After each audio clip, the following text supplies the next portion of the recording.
I have to make a video to go with this last one. So when we were researching the insulators for telephone poles, way back when, we tried a couple. We tried some wood insulators. We tried some wood with tar. The wood insulators just kind of charcoaled or whatever a little bit, when they got wet or something. Or we were trying them, and they worked for some voltages. We also tried, there's a couple different tries there. One of the classic, like laughing things, if you ever see it, somewhere out there, there's a photo, and it's a photo of this long line, like almost as far as as the eye can see, telephone poles with T's on top, and you see little puffs, little burning. I can't help but laugh. You see little puffs of burning, little pyres of burning, one on each side of the pole, of these burning little insulators. As far as the eye can see, they all went. And so you have the wires, and you have the little puffs of little burning little pyres on top of the telephone poles. Anyway, when I saw that one, I was like. I had to laugh. I mean, sure. I mean, it represented like probably like months of work or whatever, or like 3 weeks worth of work. They had put all the poles down. They had put the wires down, and it was electricity test, and they were testing out the higher amperages.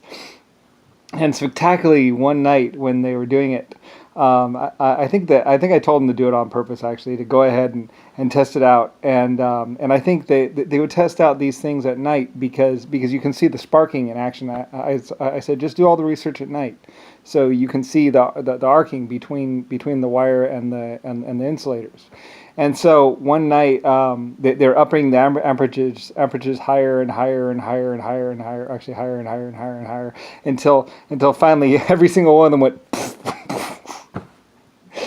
Because what they had done is they had used, I think they had soaked all the insulators in oil or something to keep them from getting wet, because the water would get inside the insulators, would get inside the wood insulators, and then it would start arcing between the two, between them, or something like that. So they were trying to work on that and trying to work past, and then I think we developed glass, and so I was like, okay, well, we'll use glass up there, because glass was non-conductive, and certain types of glass, impure glass, is conductive, but we were trying to get pure glass, and we finally got the glass purified, and that was working actually for the insulators. And you see one on the back wall of this guy's place. You can actually see one of the old. You only find them in mine shafts and stuff, but or places where they didn't get broken, because they usually got broken or they got melted down or something.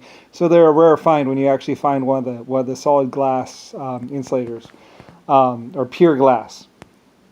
Without the mineral, you have to get all the minerals or something out of it, and it has to be really, because there's impure glass, and then there's pure glass, and there's a couple different types of glass that they're just impure glass, and then which was mostly non-conductive, but somewhat conductive, and then we finally get to the pure glass, which is outrageously expensive. It's really expensive to get pure glass, and really hard, or it was. And I had some of the first pure glass insulators, and they were non-conductive, and it was great, and it worked fine. And we were able to do electricity and stuff. And you find them in mines a lot of times, I guess. And then finally we get the porcelain technology, and finally, yes, we have porcelain, and porcelain is kind of like glass, but it's weird. I don't really even understand porcelain myself. By then I was just paying for research, to get better insulators.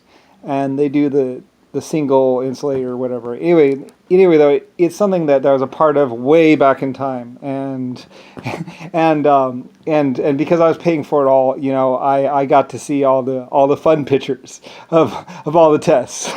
Well, that didn't work.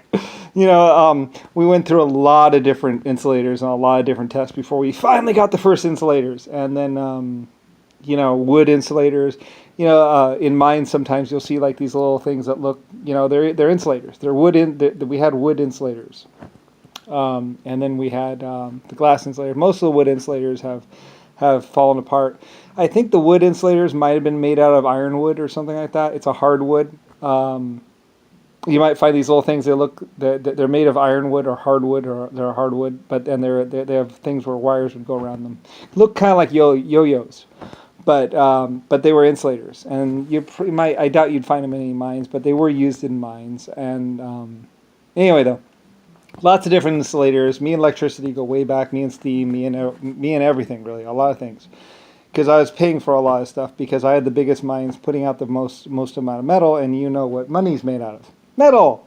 So therefore, I was able to pay for a lot of things and trade a lot of things. But before that, of course, like I said, I was doing jade and trading all that other stuff.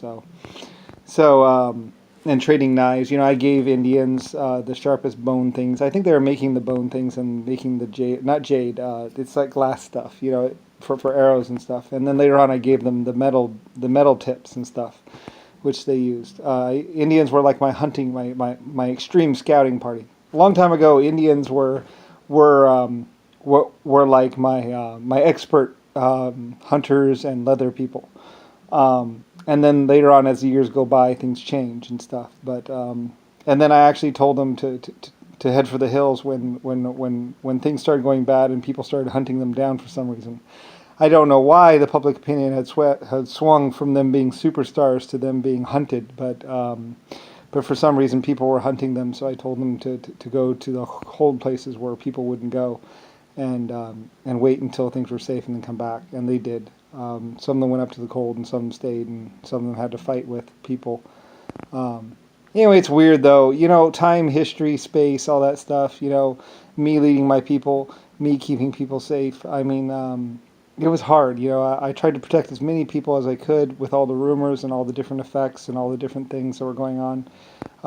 And it's like almost 90 degrees from, I mean, people today can't really understand all the stuff I went through and all the stuff I had to deal with and all the different, like, trying to keep groups working together, trying to keep things from going bad when you have one group with guns and one group with knives and spears, and you have clashes, and then you have like rumors going around, so then Indians start getting hunted for some reason, and then you have, and then Indians start attacking people because they hear rumors, the same rumors that people are killing them, and so you have all these groups and all these rumors, and I was trying to like keep as many people as I could safe, keep my people safe, which later on just made me designate areas being like, okay, this is an Indian, no normal civil people go into this area. Okay, there. Good, keep those groups apart because like townspeople were hunting Indians for a while there, and I was like, whoa, that's not okay.